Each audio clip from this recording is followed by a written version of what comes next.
The only reason that David was ever within earshot of the defiant cries of Goliath, and the only reason that he was ever in position to do something great for God, was because he served and simply obeyed the directions of his father to bring cheese and bread to his brothers.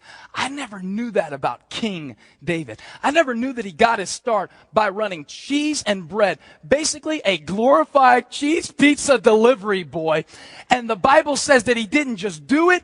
He got up early in the morning and he ran to the battle lines to do the very small thing that God had given him to do. What would lifechurch.tv look like if every single member, if every single person who calls this place home started running to the battle lines to do the most insignificant thing for the most significant purpose with a wholehearted intensity, with a full throttle devotion to God? I'll tell you what I teach our people at Elevation Church. I teach the people in the parking lot, you're not just a parking lot attendant, you're a connector to the current of the power of Christ. Because somebody's rolling up in this parking lot today and they're hurting, and by you simply serving and waving them into a space and smiling at them and making them feel like you're actually glad that they decided to come to Elevation Church today, you're a connector to the current of the power of Christ. And by being in that parking lot, by the time you get inside to hear the message, if you've already been touched by several people who are doing what seems to be insignificant with a significant wholehearted devotion,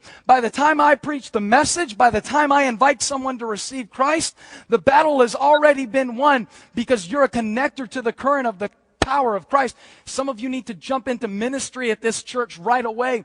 You think it'd be insignificant if you handed out worship guides at the door. You think it'd be insignificant as you served as a greeter. You don't think it would mean much for you to give a few hours of your week to serve God at this church. Let me explain something to you. If God could use a shepherd's boy's simple obedience to take cheese and bread to his brothers on the battle lines, couldn't God use you volunteering in the children's ministry to lay a foundation in that child's life so that the first thoughts that they would have of God in their conscious memory when they grow up a little bit one day would be people that loved them and served them and dedicated their time to them? Couldn't God use that in a powerful way?